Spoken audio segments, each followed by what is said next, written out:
A blurry photograph appears in the New York Daily News. A tired woman in a stained bartender uniform, pouring cheap beer in a downtown dive. The headline asks, "Is this her?" Nobody wanted to believe it, because 30 years earlier, this woman's face had been everywhere.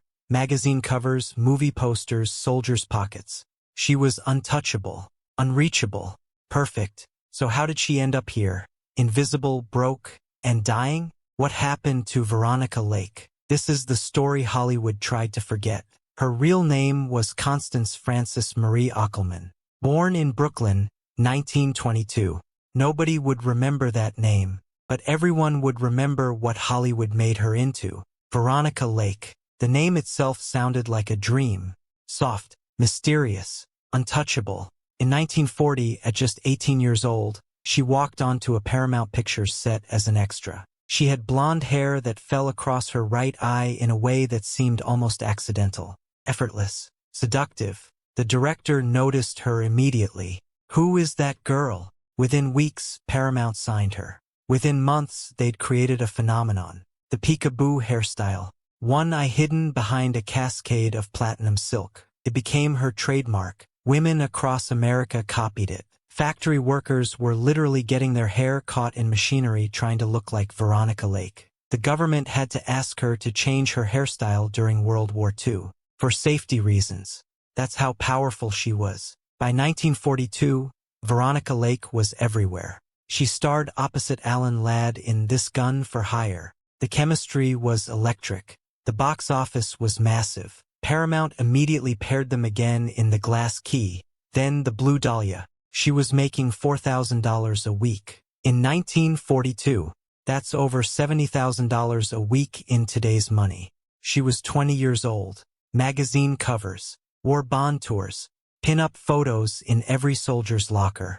Veronica Lake wasn't just a movie star. She was a symbol of glamour, of untouchable beauty, of the America men were fighting to come home to. But behind the platinum hair and the perfect smile, something else was happening, something nobody saw. Veronica Lake was drinking, heavily. The studio system in the 1940s wasn't just controlling. It was suffocating. Studios owned their actors, told them what to wear, who to date, what to say in public. You were property. Beautiful, expensive property. Veronica hated it. She was smart, sharp-tongued, opinionated. Everything a 1940s starlet wasn't supposed to be. The studio executives called her difficult. In Hollywood, that word was a death sentence for women. Alan Ladd, her frequent co-star, was reportedly difficult too. But he kept working, because he was a man. Veronica's first marriage fell apart under the pressure. Her second marriage, to director André de Toth, was volatile. He was controlling. She was spiraling. The drinking got worse. On set, she'd show up late, sometimes drunk. Her behavior became erratic. The legendary peekaboo hair started looking messy instead of mysterious. She gained weight. In Hollywood, that was unforgivable. Paramount didn't see a human being struggling. They saw damaged goods. In 1948, they dropped her contract. She was 26 years old. For most people, losing a job is devastating. For Veronica Lake, it was catastrophic. Because in Hollywood, once you're labeled difficult and unreliable, nobody touches you. She tried to keep working. Smaller studios, B-movies. But the roles dried up. The phone stopped ringing. By the early 1950s, Veronica Lake, the woman whose face had sold millions of dollars in war bonds, whose hairstyle had changed American fashion, couldn't get arrested in Hollywood. So she disappeared. The conventional wisdom was clear. Andy should stay as far away from this scandal as possible. His manager, his publicist, his lawyers, everyone advised him to remain silent. This wasn't his problem anymore. Claudine was his ex-wife. They'd been divorced for 2 years. He had no legal obligation to her, no professional reason to involve himself, and every reason to protect his own reputation. Andy, you need to think about your career, his manager told him bluntly. This trial is going to be ugly. If you show up, the press will make you part of the story. They'll drag you into every sordid detail.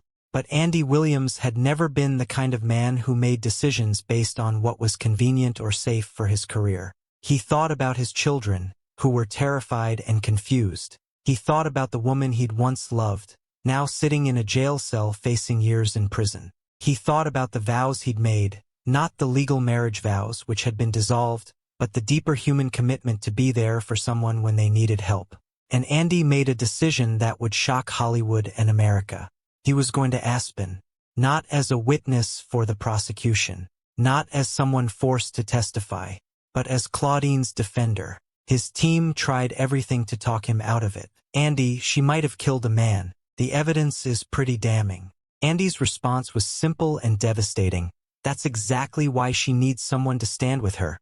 When the whole world has decided you're guilty, that's when you need a friend the most. March 10, 1977, the third day of Claudine Longuet's trial. The courtroom was packed beyond capacity. Reporters filled every available seat. Sketch artists positioned themselves for the best views. The prosecution had spent the previous 2 days systematically destroying Claudine's defense, presenting forensic evidence, expert testimony, and witness accounts that painted her as a jealous lover who'd killed Spider Savage in a moment of rage. Claudine sat at the defense table looking smaller and more fragile than anyone remembered. The confident woman who'd once performed on national television was gone. In her place was someone who looked defeated, exhausted, and utterly alone. The morning session had been particularly brutal. A forensics expert had testified about the trajectory of the bullet, suggesting it was inconsistent with Claudine's claim of an accidental discharge. The jury had taken notes. The judge had looked grave. Claudine's lawyers had exchanged worried glances. During the mid-morning recess, Claudine remained at the defense table while everyone else filed out. She stared at her hands, probably thinking about her children, about her destroyed career, about the very real possibility that she might spend the next several years in prison. Then the courtroom doors opened. The bailiff looked up, ready to tell whoever it was that court was in recess. But he stopped when he saw who was walking in. Andy Williams. He was dressed in a conservative dark suit, his expression serious but calm. He didn't look around for attention.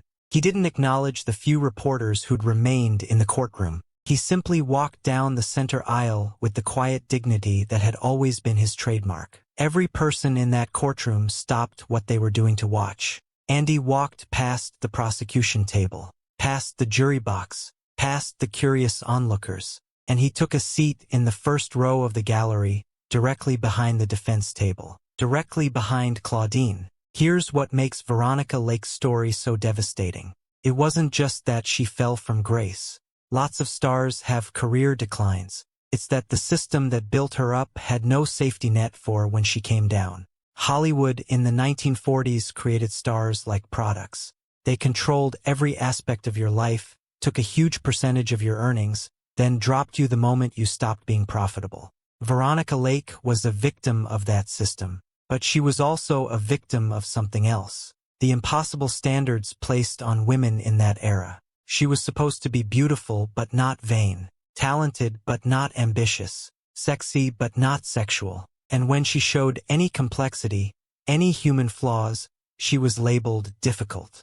Male actors got to be difficult. They got to be temperamental artists. Women got fired. After Veronica's death, several of her Hollywood contemporaries spoke about her. Some with fondness, others with regret. "We all knew she was struggling," said one actress who asked not to be named. "But nobody helped. We were all too afraid of being associated with failure." That's the dirty secret of Hollywood. Success is contagious, but so is failure, and nobody wants to catch it. Veronica Lake left behind for children a handful of films that still hold up today, and a cautionary tale about what happens when an industry treats human beings like disposable commodities. In 1999, there was a brief attempt to revive interest in her legacy. Film historians started reevaluating her performances. Critics noted that she was actually a talented actress, not just a pretty face with a signature hairstyle. But by then, most people had already forgotten who she was. Today, if you visit Veronica Lake's grave in Burlington, Vermont, you'll find a simple headstone. No dramatic epitaph, no mention of Hollywood glamour, just her real name, Constance Frances Marie Ockelman de Toth det Lie. All those married names, all those attempts to find stability, love, identity. And in the end, she's buried under a name most people have never heard. The peekaboo hairstyle made a comeback in the 1990s. Fashion magazines called it vintage chic. Models posed with one eye hidden behind platinum waves. They had no idea where it came from, no idea about the woman who'd made it famous, the woman who'd died alone and broke, forgotten by the industry that had promised her the world. Pause. Veronica Lake's story isn't just about one woman's tragic fall. It's about what happens when we worship beauty but don't value humanity, when we create icons but forget they're people, when we build someone up to impossible heights, then act surprised when they can't maintain the altitude. She was 20 years old when Hollywood made her a goddess. She was 50 when she died, invisible and alone. In between those 30 years, Veronica Lake lived 1,000 lifetimes of pain that nobody saw.